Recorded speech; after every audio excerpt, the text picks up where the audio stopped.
Hello on behalf of Film Music House and White Bear PR. My name is Matthew Wang, and I'm a film and TV composer and host of the podcast Composer Talk, where I interview the people behind the music of our favorite shows, films, you name it. On that topic, we are here today to talk with some of my favorite composers about writing music for docuseries. So I guess we'll just start off with intros. Maybe we can start with Wendy. If you could just give, just like a little introduction about yourself and some of your favorite recent projects. Oh, thanks so much. I'm thrilled to be here and talk about my passion. I love scoring films and all kinds, but documentaries have been a huge part of my life.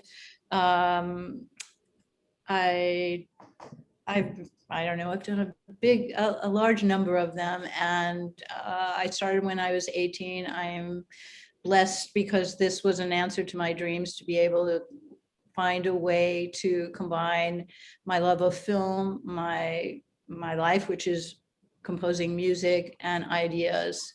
And so I came into it very early. I've scored over 140 films or something like that. I love meeting the people that I get to work with. And in documentaries, probably more than the fiction world, I get to actually combine a sense of my politics, which is just basically for me a word that connotes something beyond our small community. It's the larger community. I've always been active since I'm 13 in caring about the larger community. It just is in my blood. So to find documentaries that say something that might educate and change the world in some ways mean a lot to me. And in the way I score, I try to create small audio revolutions as well. My latest projects, I guess, that I'm really excited about is the series for Netflix called Crime Scene, Vanishing at the Cecil Hotel. And I just finished that recently. And oh gosh, there's a lot to talk about. We will talk more about it in a sec. Osei, want to introduce yourself next? Well, after Wendy's introduction, I don't know really what I have to say. I really, I also compose film music for films, for documentaries, and it is absolutely a passion. Making music every day is, I think, one of the most amazing things that's ever been gifted to me.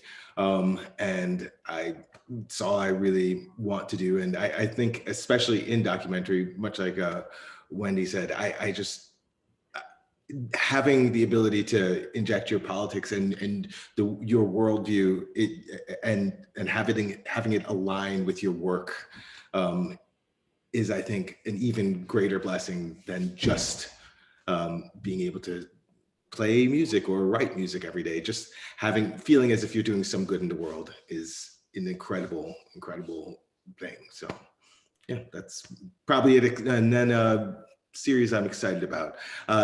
For Netflix, there's a recent series called Amend, Fight for America, which I'm super excited about. Also another one, High on the Hog, for Netflix. And two films, Dear Mr. Brody and So I Stayed. All four of them just really combining all of those things I just mentioned, telling stories that align with my politics and my worldview, and making music. Amazing. Last but not least, Nainita. Hi everyone. I mean, how can I top what you've both said? What you say, I totally agree with and absolutely align with. You've said it more eloquently than me. I've been writing music. I guess I'm known for writing music for documentaries over the last 20 years. My career has digressed and I've worked in many different genres, from fiction to features to dramas to video games, and but I guess the core of my career has always gravitated around documentary. And from my love, what you said, Wendy, from my love of film, my love of music, and being able to be a part of something greater than the sum of those parts. There's this expression, true life is stranger than fiction. And it's not just about projects with social impact and, political views, and yes, all of that. But there's incredible stories out there, true real life stories that deserve a platform. And for me, it's an absolute honor and privilege to play a small part in with working with teams of people, the collaboration, the collaborative process. It's a joy to work with people bringing the story out to the wider world, and having audiences engage with issues and subjects that can sometimes be a little bit dry when you watch the news, and when you watch when you watch social current affairs programs and the news. It can bring you down emotionally a lot of the time, and the weight of the world is upon your shoulders, particularly over the past year.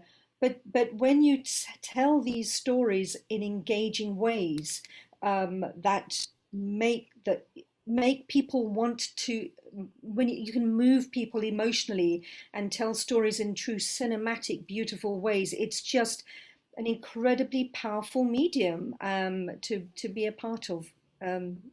So it's a joy to be writing music for documentaries in all its many facets. Yeah, for sure. I mean, I think it leads us to a point I want to talk about first, which is just the purpose of music in a docuseries. I've only done a couple documentary projects in the past, but I know that on both, actually, I think there was always a discussion about not trying to lead the audience. So, oh wait, this is like, we're gonna go here, so I'll just throw in, make a shift here, make it scary, and not telling the audience how to feel, versus not also just creating like a looping bed. So I'd be curious to ask each of you about your approach to scoring under dialogue for a docu series, and how it's a little different than other types of projects in film and TV.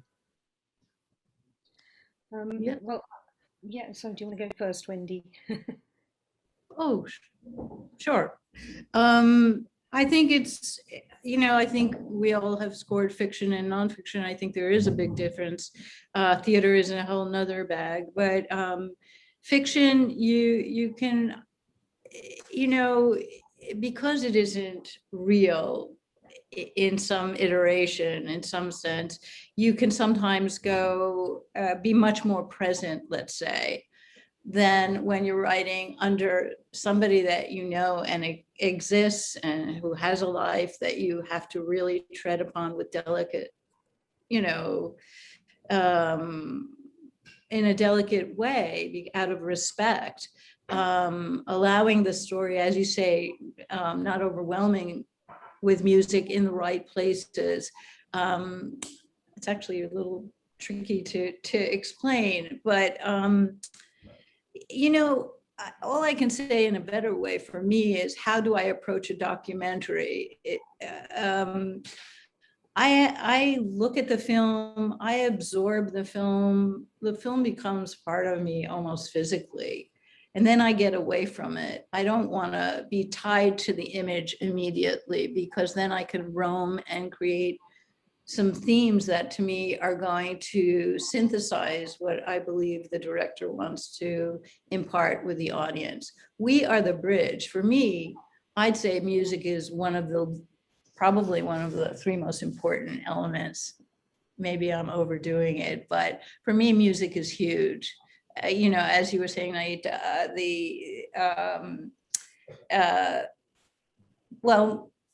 music is the bridge emotionally to people, and without it, it might not be as effective. In other words, we are there in an invisible way to touch people and to help emphasize different aspects of a scene, or bring forth something about the characters that might not be readily visible. This is also true in fiction, but in documentaries, we really have an important role. Sometimes it is didactic, the information. How do we make it more poetic and emotional, and connect the audience so that they feel what we feel needs to be said, that we discuss with the director, but we also have this intuitive reaction. Some of us are just hardwired that way. We see it, we breathe it, it comes out, and it's amazing. It is magical. Music making is magical, and film scoring is magical, how it happens. but I would say that delicacy in the right places is really welcomed. When we can step forward and really make a point, I think that's also welcome. I mean, a lot of times we have to create the tension that might not be right there, or a connection with the heart. Anyway, I hope that gives a little flavor of what we're talking about. I just building on that, I think that when I come to a film, the story is already being told a lot of the time. The story is there, and perhaps it's not being told in exactly the way that the director or the storytellers hope that it's going to be told. But it's up to me to sort of find the thread that connects all the various characters or people, the subjects, and whether it be human subjects or storytelling subjects that are represented in the film, and find a way to give voice without interrupting the voice that's already there. Thinking about it as magic, I mean, that's really what it is. It's like finding a way to be active and alive, but not be a bed, but not be static, and at the same time not interrupt the flow of what's already there. And in terms of creating tension and sort of the different spaces that we're sometimes allowed to occupy, I think there's, depending on the kind of storytelling, the pacing of the film, you have all kinds of opportunities to, sometimes you're big and sometimes you're really very, very present, and other times you're sneaky and you're just that person that's there in the background pushing the audience to really recognize what's happening in the moment without letting them know you're there at all.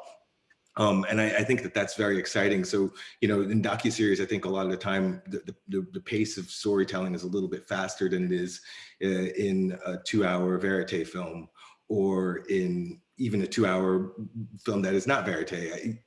And there's differences between all of them. And that's before you even get to the fact that all the stories are different. So I think putting yourself in the film and allowing it to be a part of you and really feel possessed by the story is a big deal. And I suppose later on, maybe we'll have a chance to talk about what then, how politics or even our love of storytelling plays into allowing ourselves to be possessed by these stories. Because I mean, it can take all of you to be that part of the story, even though it's not necessarily something that belongs just to you or is yours alone. Yeah, no, I agree with that. I didn't fully answer the first question, actually. Some of my recent projects that I'm excited about include For Sama, which was a couple of years ago now. That was a very successful documentary, all told through the first-hand experience of the co-director who lived through the Syrian uprising and civil war.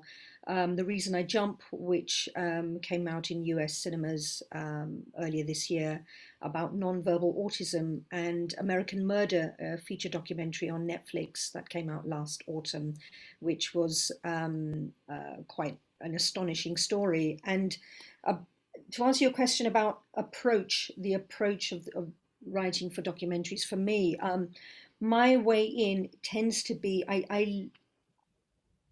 is the same as it would be if I was scoring fiction in many respects.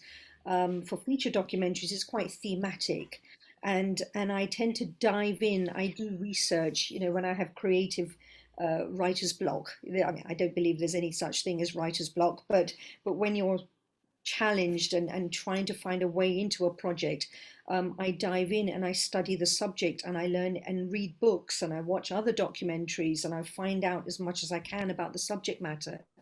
And where, to the point where, I choose very carefully in terms of the kind of projects that I get offered and that I want to align myself with. In fact, I've just turned down a project which didn't sit with my political ideology, and was a very tricky subject, because it's about Palestine and Israel. And I'm thinking, do I really want to work on this? How is it going to be perceived by the audience? So so research, diving into the subject matter, having in-depth conversations with the director and trying to understand their vision and their approach. I agree with you about having to, well, I think in terms of music for documentaries has so much potential in being manipulative, and we have to tread a very fine line, walk a very fine line in terms of how intrusive do we have to be. And I remember there were a couple of scenes in For Sama as a little case study. The most powerful moments in that film actually had no music in those scenes. And I remember I scored it, and we sat back and watched it and thought, why do we have music here? What's the function of it? What's the point of it? And we took away the music. And the power of the scene was so harrowing and so emotional. And I've had audiences come up to me at the end of screenings and say, those scenes were amazing, Nainita. And I said, great, I had nothing to do with them, apart from the fact that where you choose not to have music is so important. You know, to me, silence is music as well, and the way you craft the landscape and the dynamics of a score in terms of the emotional highs, where you do want to amplify the story in certain moments, and then where you strip it right back and have absolutely nothing, and have those peaks and troughs is really powerful. And that's something that takes time, and you know, I work on projects that take many months to edit, and you're going, you know, I've scored For Sama in 3 different ways, in 3 different musical approaches over the course of 18 months. And so for me, I'm going on that journey with the filmmaker, on that you know, following that narrative arc, and that it's, you know, like they're like a sculpture where you've got hours and hours of material and footage, and you're just chipping away at it, finding the right path and the road to go down along with the team. And that I find that process is really very nourishing, to and you know, very creative and very nourishing, and you feed off each other. That I find the journey is, I know it's a cliche, but the journey is so much more important than the end result sometimes.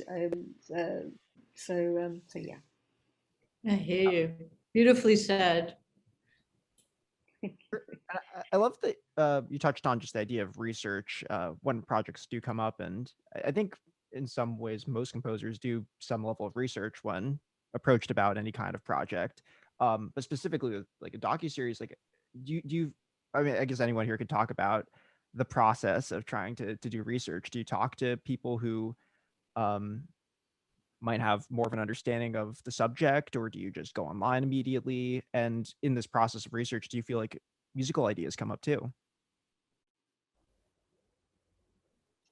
Yeah, I mean, I scored The Reason I Jump, which won Sundance 2020, and that was a fascinating journey. I think the edit lasted 15 months, and I studied. I really dived into the world of autism, and I was in connection with the contributors, and I read the books, on the book upon which the film was based. I read a lot of scientific papers and research papers to understand how sound and music play a huge effect. They're a huge part of the way in which autistic people perceive the world. So, and I integrated a lot of the concepts that we discovered through the research, and try to translate them into the music, and integrate it with the sound design and the music. So yeah, that sort of answer your question a little bit. I mean, yeah, research is really important. I go online, listen to music, but you know, obviously have collaborative discussions with the editor and the sound designer and the director and the producers. And in the case of For Sama, I worked with the contributor, who the film was about, this woman and her family, and so I felt the weight of responsibility on my shoulders. And I particularly love it when I actually hear from the contributors once they've had screenings of the film. I've just finished a true crime series for Netflix, and the family of the deceased contacted me personally after watching the screening of the films, and said that they felt that the music did justice to the victim's memory, and that brought tears to my eye. That means more to me than anything. That's the greatest honor for me. I think it's very interesting to see, coming back to the potential what we do has to change the world is incredible. And we're all speaking to projects in our work that have affected change. For me, in Paradise Lost 3, we were trying to get some justice for 3 young men who were in jail and not guilty of the crime they were jailed for. And talk about responsibility. I feel exactly what you're feeling, Nainita. In terms of research, I mean, these guys were into heavy metal, so obviously that was going to potentially play into what I was scoring, but it was the themes that I felt were very critical. I wanted to be progressive and find fresh new sounds that in my minds were metaphors for who these 3 characters were. But I wanted to connect the audience because I thought they'd get on board and help these guys get free. And this was, again, that kind of passion where you feel you're not going to do anything else with your life except for focus on this as the film changes, keeping in step with the editor. And for me, also critical is the director's input. And it meant everything to me. I'm very proud of that score. And more importantly, as part of a film that did help free these 3 young, innocent men. Those are the kind of things we have the power to do. We research towards that end, but it's about commitment and passion. And I think we were also mentioning that when your heart is connected to what you're doing and you feel that passionate about it, you are going to reach the highest height of your abilities. It's even beyond you. It's about commitment, basically, and hard work. And yes, if it takes 18 months, it takes 18 months. It's not about time. It's not about a lot of the smaller issues. It's about commitment. Girl in the River was another one that changed law in Pakistan, and I couldn't believe that. But this was the commitment of the filmmakers, and together, united, we made something that impacted and change in such a direct, incredible way. To be able to combine your art form, as you were saying before, with your what you believe in life is quintessential.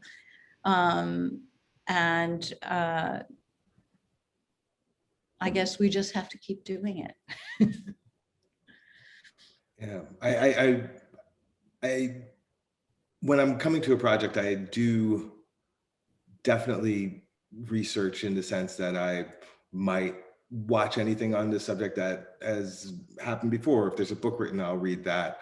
A lot of times when I'm finding my way in that way, a memory will come up of a sound, some idea of something that I've heard in the past, and I know that it's connected to what I'm reading or to what I'm watching. It's independent, but I know that my brain is making that connection. It's telling me, okay, go there now. And so when I was working on Amend, which is the Netflix series that I guess came out earlier this year, the document, the 14th Amendment was the document that the whole series is about. And even though I knew that the story was going to be presented that way, that's why I went. I said, all right, I'll read this piece of paper and see what it is. And then I started, I guess, being able to watch some scenes here and there.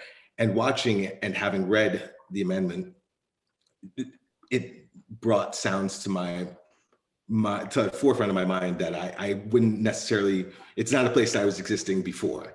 And so I knew that those textures and colors had to be brought into the score. And I think a lot of the time it happens that way in any story, you know, and it might be that the director has said, hey, you know, I'm thinking this, what do you think of that?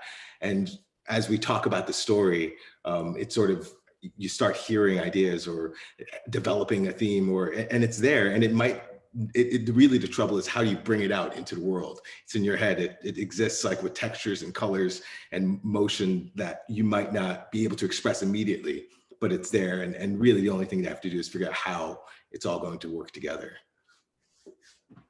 It's really interesting. I had very quickly, the sound palette was also another way in. I mean, I remember on American Murder, I integrated the sound effects from the film because the whole film is based on social media and Facebook messaging and texting and home videos. And so I actually took the sound of the mobile phone and I tapped my fingers and created rhythms out of the sound of the fingers tapping on the mobile phone.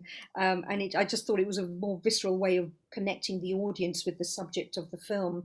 And for Sama, the initial brief from the director was to create a rich Hollywood symphonic score, which I did, and I wrote 80 themes. And then after 12 weeks, we realized that was the totally wrong direction.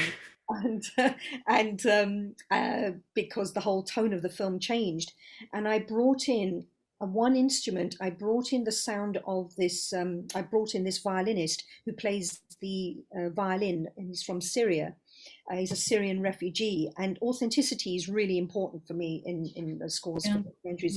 You know, trying to be true to the story. And so musically, I brought in the sound of this rough, raw, gritty violin that totally represented the crumbling city of Aleppo, the raw, visceral, edgy sound that wasn't pure and classical. And so trying to find those musical textures and aesthetics that match the tone of the film and the subject matter is a way for me to be authentic and true to the story as well.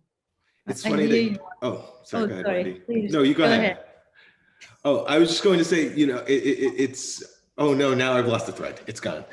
All right. Well, I was just going to say, I love playing with sound too. You'll get it back. You got it. We need you. I got it. It's here. Your triple idea. You want to go? No, you go. I wrote it down. Okay. No, I mean, it's about expanding the palette. You know, what you were just saying about using those fun sounds. You know, we're super creative people who just love making each day special by making up something new. And so it's finding every day, how can you do something new that you didn't do yesterday? That's why, I mean, I've been doing this 30 years. I feel like every score and every day is new. From Holocaust films where people were marching in Lodz Ghetto all the way back, you know, taking the marching and making that into rhythmic tracks, or the lack of food, chopping up onions and making that sound like marching. It expands our already existing palette, which to me create little audio revolutions, which if we're getting into being progressive and trying to make a better world, how do we titillate people's ears and hearts by creating new sounds? So maybe they think a little bit differently and more out of the box that day. I mean, that for me is exquisite, and my, you know, always what I'm reaching for. How can I do something fresh and different without sounding overly intellectual? Because at the end of the day, I also really believe in the power of melody and theme. If you want to grab somebody by the heart, it's probably going to be with the exquisite palettes that we have in the traditional world, and I mean the world over. We shouldn't ever limit ourselves. I speak several languages, and I want to speak every language because we're all one family, this world. People have just divided us up with names and borders and stuff we never bought into, and tell us we're different because of gender or color or skin or religions. All this stuff totally invented by people I just don't get it. And I don't think any of us do, but all that to say is that how do we keep creating new things so that we titillate people and make them as well think out of the box and stand and keep progressing forward. I'm Um, going to steal what you said, Wendy. You create little audio revolutions. I love that. Yeah, well, we're revolutionary.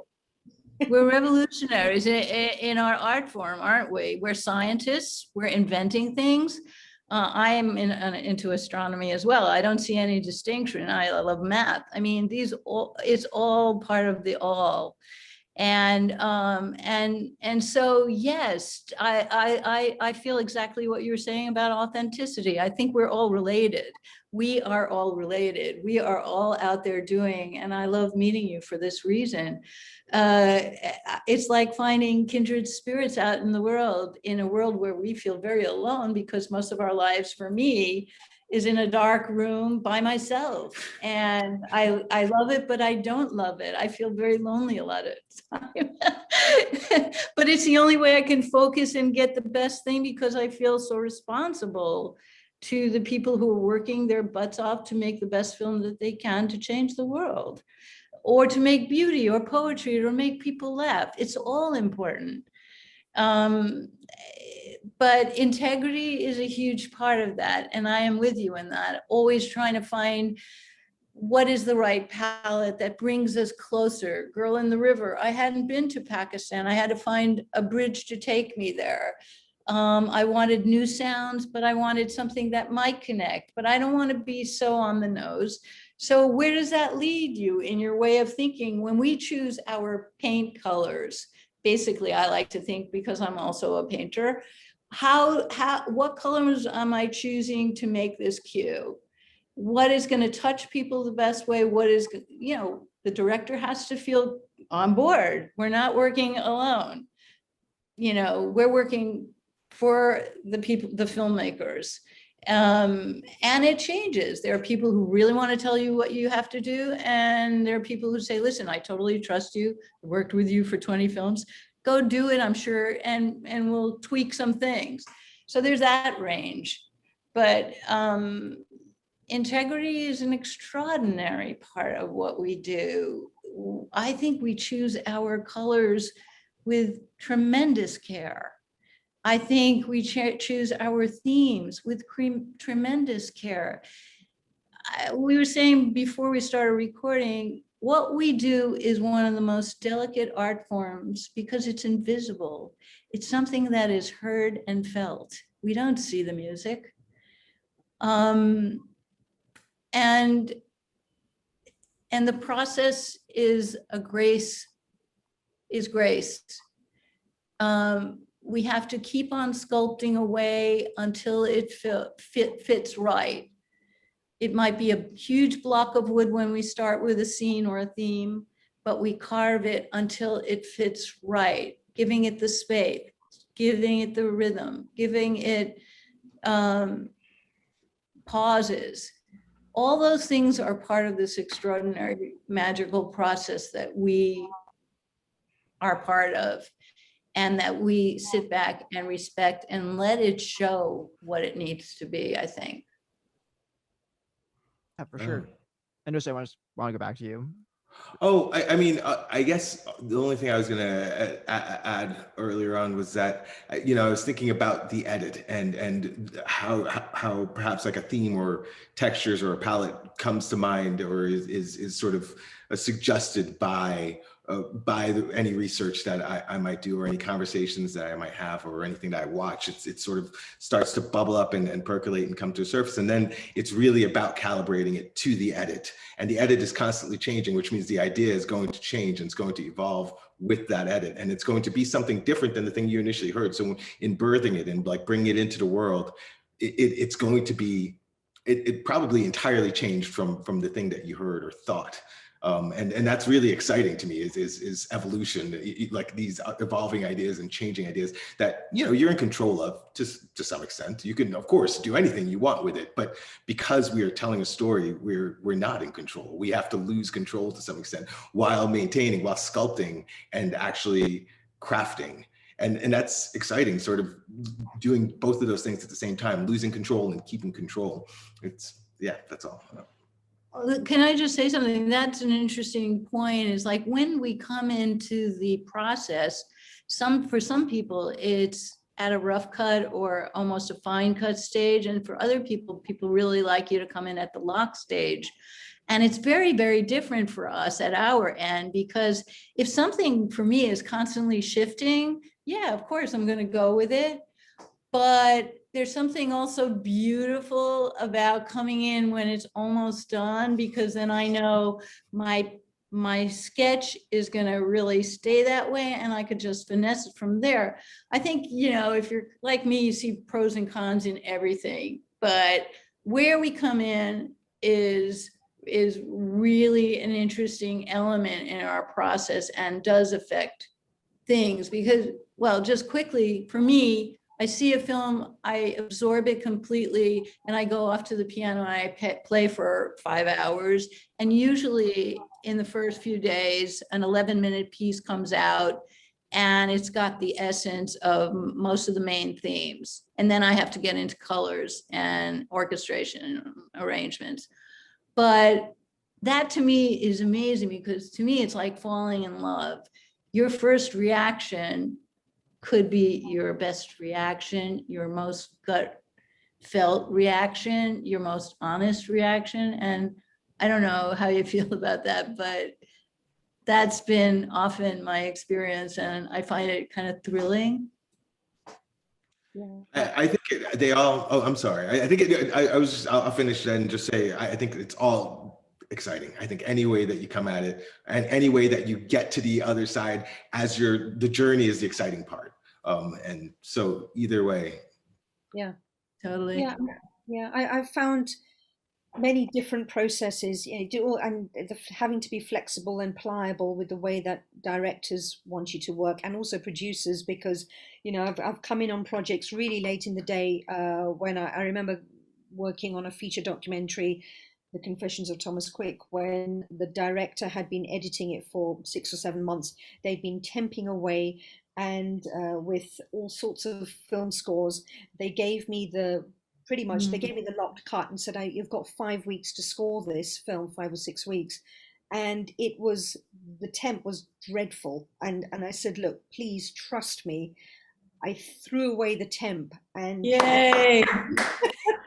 and I was allowed, but there was a lot of trust from the director, and he was taking huge risk. He didn't know what I was going to throw up, and I love the genre of this particular film, and said, look, let me the images speak to you, and the story and the tone, and I took away all the music and started from scratch, and I found this unique palette of sounds that then I dived into, but then I personally, I love coming in really early before they start editing even, and I have these discussions, and I'll write. It's like throwing mud against the wall. You write lots of musical ideas. You're free. You can be, wild and free with your musical ideas. And I'll write themes, and then sometimes they'll work, sometimes they won't, and it's a bit like throwing mud against the wall. And then your score evolves as the and the palette and all that evolves as the edit evolves.